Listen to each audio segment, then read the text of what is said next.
Happy morning, everyone.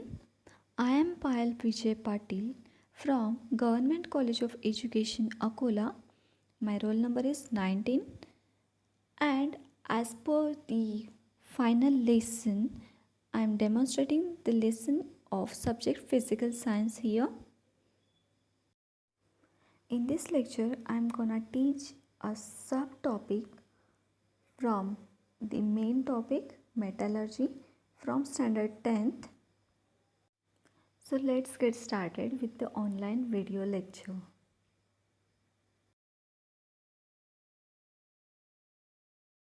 Good morning everyone. How's you all? Fabulous. Very good.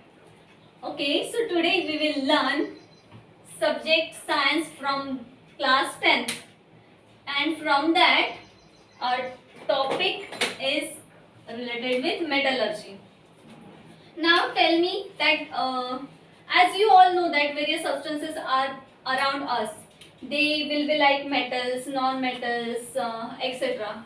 But if we look carefully, what happens when these metal articles or especially the iron articles are placed in contact with air for a long time? Will you answer? It get rust on it. Please louder. It gets rust on it. Yes, it's get rusted. Very good. Why it gets rusted? It's because of corrosion. But what is meant by corrosion? Answer? Yes. When metal gets affected by moisture, air or chemical on the surface is called corrosion. Very good. Well tried. Thank you. So these articles, that is metal articles or iron especially, gets rusted when kept in contact with air for a long time, and this all the process where metals gets reacted with moisture, air or water, anything else. It can be chemicals, various kind of chemicals. So this process is where the metal and the nature of the metal gets deteriorated. It is called as corrosion. Okay. So now we have seen several materials get rusted. Here I have a key with its keychain. This was basically of iron and was kept for a long time in contact with air. This key got rusted. Can you see this? Yes. In that? Yes. This part is rusted and the keychain is also rusted somewhat. Whether you can see. Can you see it? The rusting? You can see it better here. Here and here. Yes.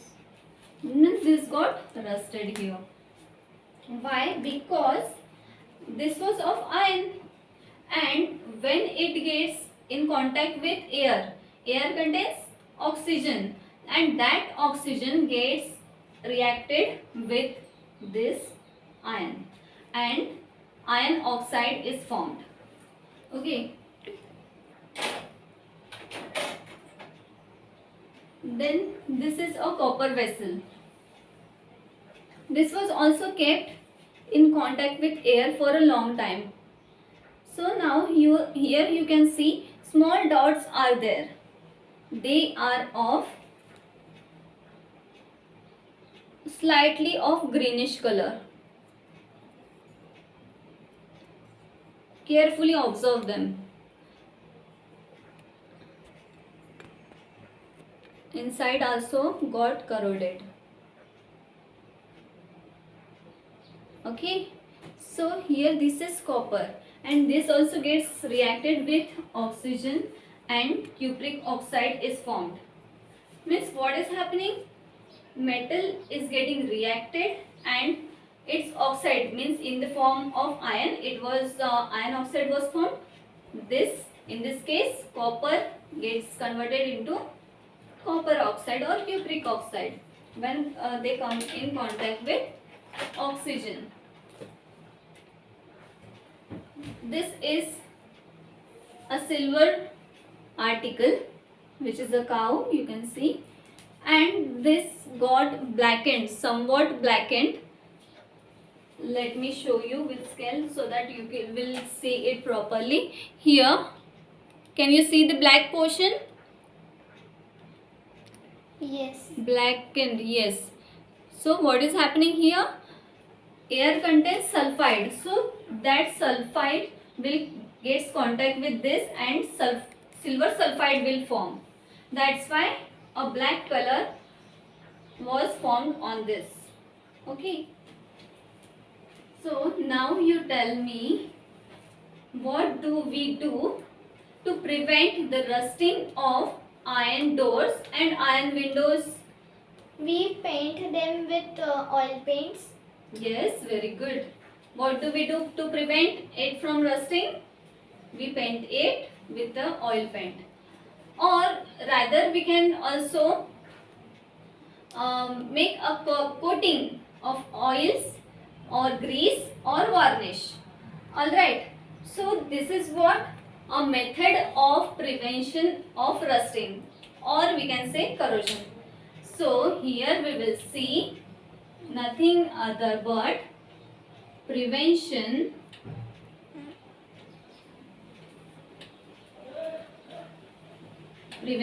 of corrosion.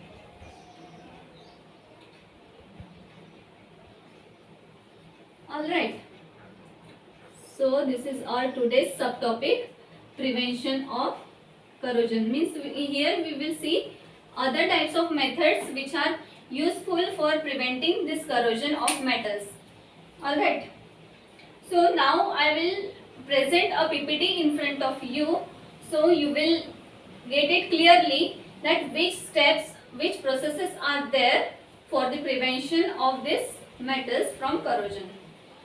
So let's get started with that PowerPoint presentation. The first method is galvanization. In this method, iron or steel articles are coated with a thin layer of zinc, and shining iron nails, pins, or screws are galvanized. In this method, the corrosion of zinc occurs first. Why? Because zinc is more electropositive than iron. After a few rainy seasons, the zinc layer goes away and the inner iron gets exposed. Then thereafter, as you know that iron is already a reactive metal, then rusting starts. Then the process of galvanizing. First of all, as you know that first 5 steps are included in surface preparation. Which are those first 5 steps? First is degreasing, or it is also called as caustic cleaning. Then rinsing, means all the materials are washed off. Pickling, then again rinsing, then in flux solution it is dipped, then thereafter it is kept for drying. Then zinc bath is done. A zinc solution is taken in the tub and that article is dipped inside that zinc bath. Then the second process is tinning. In this method, a layer of molten tin is deposited on metals. As you can see in this figure, these articles are made from tinning. This is about we often call this method as kalhai. As we all know that at our home we are told by the elders that not to take buttermilk or curry in a copper or brass vessel. Why? Because a greenish layer forms on it and that greenish layer is poisonous. If buttermilk or curry is placed in such a vessels, it gets spoiled. But tinning is done to prevent all such damages. Anodizing. This is the third method. In this, metals like copper, aluminium are coated with a thin and strong layer of their oxides. As you can see in these pictures, anodizing articles are given. And for this, the copper or aluminum articles is used as anode.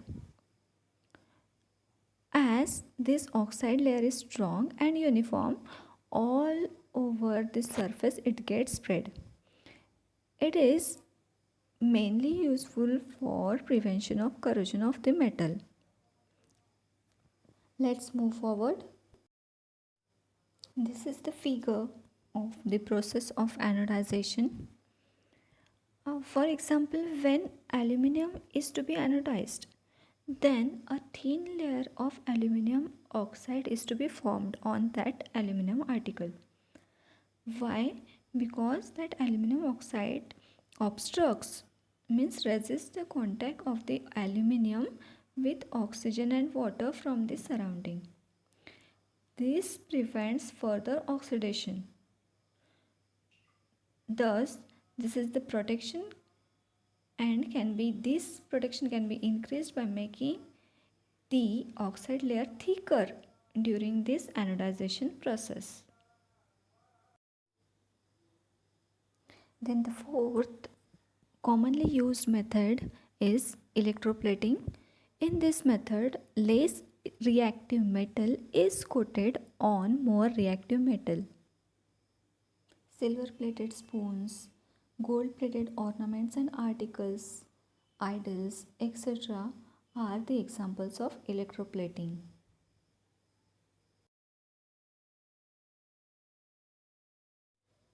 This is the process of electroplating. When we have to electroplate a spoon with silver, what is done here, you can see anode is there and cathode is there. Here the spoon which is to be electroplated with silver is taken as cathode, and a silver nitrate solution is taken as an electrolyte, and anode is taken as a silver plate. Means silver plate is taken so that the silver positive ions, means Ag positive ions, will come in contact with that electrolyte, and that cathode will get deposited with all those Ag positive ions. Thus a layer of Ag, that is silver, will be formed on that spoon, and ultimately the spoon will get electroplated with silver. Okay, let's move forward to the last method of this preventing metals from corrosion. The fifth one is alloying. In this method, a homogeneous mixture is formed by mixing a metal with other metal or non-metal, which is called as, that homogeneous mixture is called as alloy, and this complete process is called as alloying. The main reason behind this alloying is to decrease the intensity of corrosion of metals. Various coins are made from various alloys. In recent times, various types of alloys are used for minting coins. Now search the answers of these critical questions. The first question is, write the percent composition of metals which are present in bronze. And then the second critical question is, why bronze statues do not get affected by the sun and rain. So you have to search for the answers of this question. You can take the help of internet also. Find these answers. These answers will boost your brain power. Let's move forward.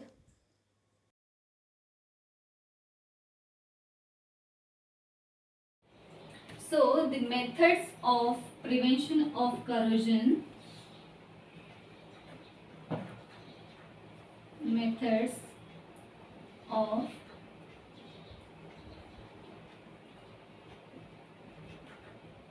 prevention of corrosion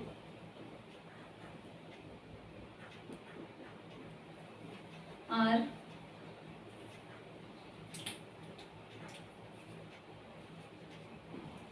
The first, galvanizing or galvanization. The first is galvanizing or galvanization.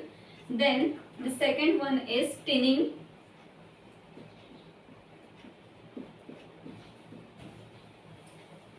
Second one is tinning.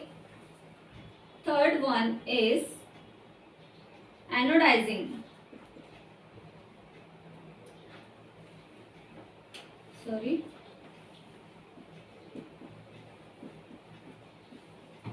Anodizing, or you can say anodization. Then the fourth one is electroplating.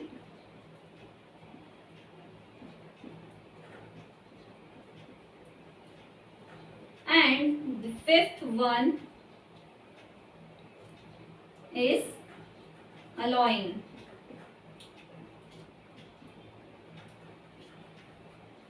The fifth one is alloying. These 5 methods are primarily used to prevent corrosion of metals. Which are these 5 metals which are given in your textbook? And this topic is important as per your exam point of view. So go thoroughly from this topic, and if you have any queries related to this topic, you can ask in the comment section below.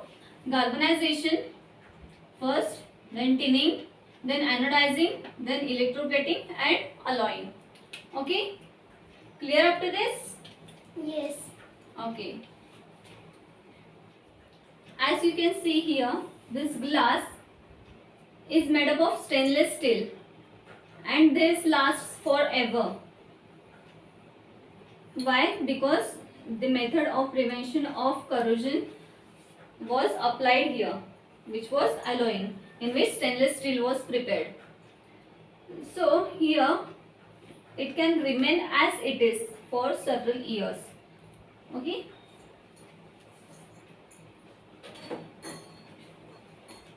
So the last part of today's lecture is about homework.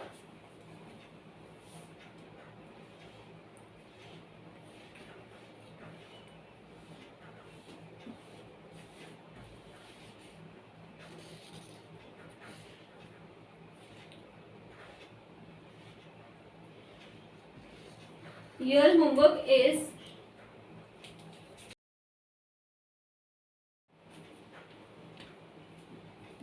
you have to write the answer of a single question, which I am writing it now. Write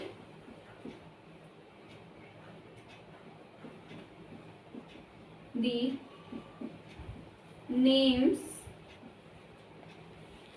of methods of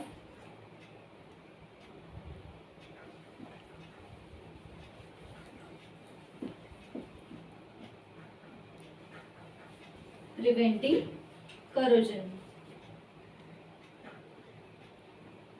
Okay,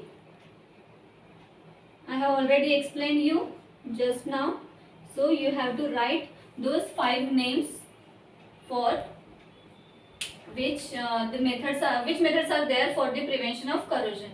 All right, Yes. clear up to this? Yes. Oh, if you have any further difficulties or queries related to this video, you can ask in the comment section below. Okay, thank you. Thank you so much for carefully watching this video lecture.